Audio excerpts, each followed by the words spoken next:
एक लगभग 25 साल की लड़की सीट पर सर रखकर सो रही थी। आंखें बंद करके वह अतीत के गलियारों में घूम रही थी।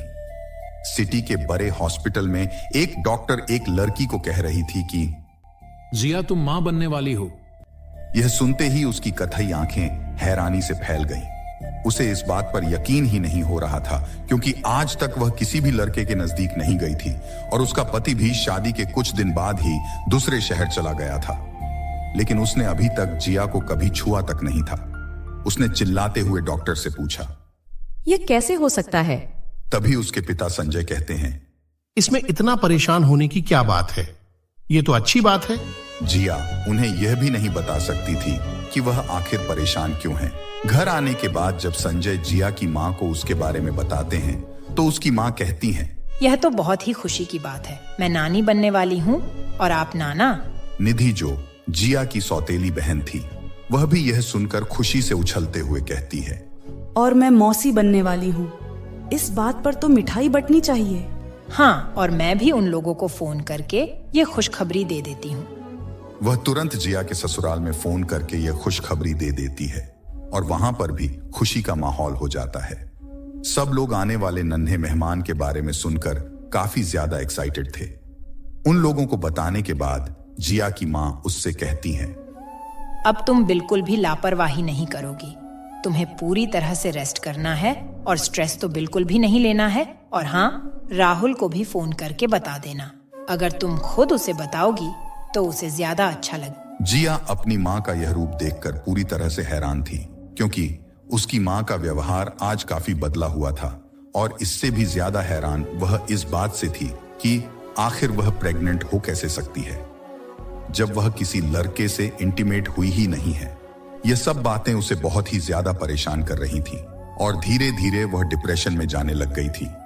जब उसकी प्रेगनेंसी का 9वां महीना चल रहा था, तब उसकी गोद भराई का फंक्शन रखा गया। सब लोग काफी ज्यादा खुश थे, जिया को छोड़कर, क्योंकि जब से राहुल ने उसकी प्रेगनेंसी के बारे में सुना था, तब से उसने उसे कभी बात तक नहीं की थी और उसके नंबर भी ब्लॉक कर दिया था। वह यही सोच रही थी कि राहुल का सामना कैसे करेगी और उसे यह सब कुछ कैसे समझाएगी। जब उसे खुद ही कुछ समझ नहीं आ रहा, फंक्शन काफी धूमधाम से चल रहा था, तभी दरवाजे पर एक कार आकर रुकती है, जिसमें से राहुल उतर कर आता है। राहुल को देखते ही सब लोग और भी ज्यादा एक्साइटेड हो जाते हैं, क्योंकि उसने सबको यही बोल रखा था कि वह इस फंक्शन में नहीं आ पाएगा। राहुल को देखकर एक पल जिया के दिल की धड़कन भी बढ़ जाती है, क्योंकि उसे इस वक्त फंक्शन में आया देखकर उसे लग रहा था कि शायद राहुल उसकी बात को समझ रहा है।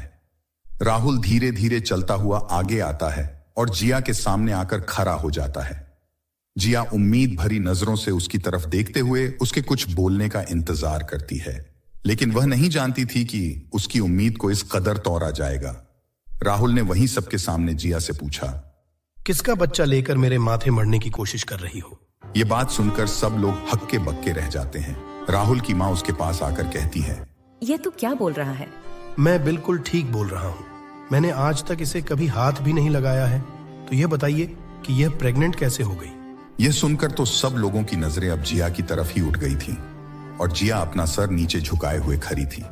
राहुल अभी भी गुस्से में बोले जा रहा था, एक तो आप लोगों के वजह से मैं इस मोटी से किसी तरह बातें कर लिया करता था और आप लोगों के ही कहने पर मैंने इससे शादी भी कर ली, लेकिन अब यह चीज मैं कैसे बर्दाश्त करूं? राहुल के मुंह से यह बात सुनकर तो अब जिया के होश ही उड़ चुके थे। निर्दोष होते हुए भी वह अपनी सफाई में कुछ भी नहीं बोल पा रही थी, क्योंकि इस बात पर तो कोई भी यकीन नहीं करने वाला था कि कोई लड़की बिना किसी लड़के से इंटीमेट हुए प्रेग्नेंट भी हो सकती है। राहुल का बोलना अभी भी जारी था और जैसे जैसे राहुल बोलता जा रहा था, उसकी बातें जिया के लिए और भी ज्यादा गंदी होती जा रही थी। ऊपर से घूरते हुए लोगों की नजर जिया को तो अब जैसे सब कुछ सुनाई देना ही बंद हो गया था और वह वहीं पर ही बेहोश होकर गिर जाती है। मम्मा मम्मा उठो, फ्लाइट लैंड होने वाला है। एक प्यारी सी आवाज जिया के कानों में गूंजी। जैसे ही उसने आंखें खोली, एक नन्ही सी प्यारी सी बच्ची अपनी गोल गोल आंखों से उसे देख रही थी। वह दोनों जैसे ही एयरपोर्ट से बाहर निकल रहे थे, सब लोग उन्हें ही देख रहे थे। लाल रंग की साड़ी में जिया गजब की खूबसूरत लग रही थी। उसके साथ चल रही बच्ची ने कैप पहन रखी थी और कानों में ईयरफोन लगा रखे थे। उधर एयरपोर्ट के बाहर राहुल अपनी कार के बाहर खड़ा जिया का इंतजार कर रहा था। आज बड़ी मुश्किल से उसके घर वाले उसका जिया के साथ तलाक के लिए राजी हुए थे, इसलिए जिया इतने दिनों बाद अपने शहर वापस आई थी। राहुल एयरपोर्ट के बाहर जिया का इंतजार कर रहा था। हालांकि वह जिया की शक्ल नहीं देखना चाहता था, लेकिन आज उसे तलाक देने की जल्दी थी, इसलिए वह उसे लेने एयरपोर्ट आया था। उसने कार से बाहर खड़े होकर अपने ड्राइवर से कहा, मैं उस लड़की की शक्ल नहीं देखना चाहता। मैं दूसरी तरफ मुंह करके खड़ा हो रहा हूं। जब वह आ जाए तो उसे बैठा लेना। ऐसा कहकर वह जैसे ही मुड़ने वाला था, तभी उसे एयरपोर्ट से बाहर आती हुई जिया दिखाई दी। जब उसने उसे देखा तो देखता ही रह गया।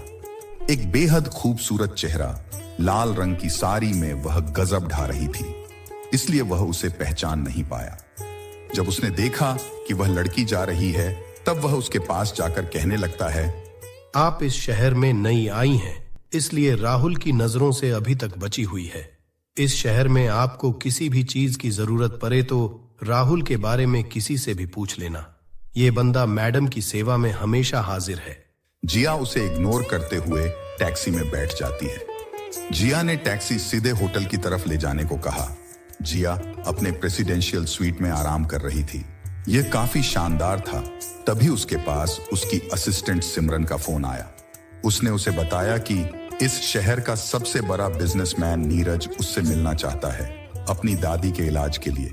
वैसे वह काफी स्मार्ट है, तुम उसे डेट कर सकती हो। तुम्हारे पास उसकी फोटो भेज रही हूँ, देख लेना। कोई जरूरत नहीं है मीटिंग फिक्स करने की। ये सब बड़े लोगों के चोंचले हैं। ये सिर्फ दिखावे के लिए बड़े डॉक्टरों को अपॉइंट करते हैं, बाकी इन्हें कोई चिंता नहीं होती है। होटल नीरज का ही है। वो अपने घर पर नहीं रहता। वह होटल के टॉप फ्लोर पर बनी प्रेसिडेंशियल स्वीट में रहता है। इस फ्लोर पर सिर्फ 2 ही स्वीट है, जिनमें से एक जिया का है। जिया अपनी बेटी पूनम को सुलाकर हाउस के लिए निकल जाती है। वहां पर उसके पिता, उसकी सौतेली माँ और उसकी सौतेली बहन उसका इंतजार कर रहे होते हैं। जिया जाकर डाइवोर्स पेपर पर साइन कर देती है। तब उसे पता चलता है कि उसकी सौतेली बहन निधि की राहुल के साथ मंगनी होने वाली है। तब तक वहां पर राहुल भी आ जाता है। वह बहुत गुस्से में होता है। आते ही वह चिल्लाता है, मैं कब से उस लड़की का इंतजार कर रहा था और वह पता नहीं कहां है। तभी उसकी नजर जिया पर पड़ती है। तब उसे पता चलता है कि यह और कोई नहीं जिया है। लेकिन अब तक बहुत देर हो चुकी थी, क्योंकि उसने तो पहले ही डाइवोर्स पेपर्स पर साइन कर दिए थे और अब जिया ने भी साइन कर दिए थे। जिया बाहर जाने लगती है तो वह भी उसके पीछे पीछे जाने लगता है।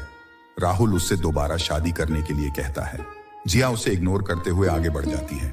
राहुल उसे इस तरह से जाता हुआ देखकर उसके सामने आकर खड़ा हो जाता है और कहता है, देखो जिया, मैं जानता हूं कि हमारा रिलेशन अच्छे तरीके से खत्म नहीं हुआ और उसके लिए मैं तुमसे माफी भी मांगता हूं। हम अभी शादी कर लेते हैं। क्यों? मैं तो कैरेक्टरलेस हूं ना। मेरी एक नाजायज बेटी भी है, तो समाज में तुम्हारी इज्जत नहीं उछलेगी। उसकी चिंता तुम मत करो। मैं सबको बोल दूंगा कि वह मेरी ही बेटी थी। बस तुम हाँ कर दो। और वह जो तुम निधि से शादी करने वाले हो, उसका क्या? करने वाला था, शादी हुई नहीं है। और वैसे भी मैं उससे कोई प्यार भी नहीं करता। मैं तो बस तुमसे ही प्यार करता हूं। राहुल के मुंह से इतनी बेशर्मी से यह सब बातें सुनकर अब जिया को उसकी बातों पर बहुत गुस्सा आ रहा था। वह कसकर उसे एक थप्पड़ लगा देती है और कहती है, आइंदा से मेरे सामने आने की जरूरत नहीं है। फिर वह निधि की तरफ देखते हुए कहती है, इस इंसान के लिए तुमने अपनी बहन को चीट किया है। देख लो इसका असली रूप। वैसे तो मुझे तुमसे कोई खास मतलब नहीं है, लेकिन फिर भी एक बड़ी बहन होने के नाते तुम्हें समझा रही हूँ। इस तरह के लफंगों के बजाय अपने करियर पर ध्यान दो, वह तुम्हारे लिए ज्यादा अच्छा रहेगा। इतना कहकर जिया वहां से चली जाती है। इधर होटल में जब पूनम की आंख खुलती है तो वह देखती है कि उसकी मम्मा वहां पर नहीं है, तो वह बाहर निकल जाती है। होटल देखने के लिए जैसे ही वह लिफ्ट के अंदर जाती है, तभी लिफ्ट में उसे एक बेहद हैंडसम आदमी दिखाई देता है। यह आदमी और कोई नहीं, बिजनेसमैन नीरज था।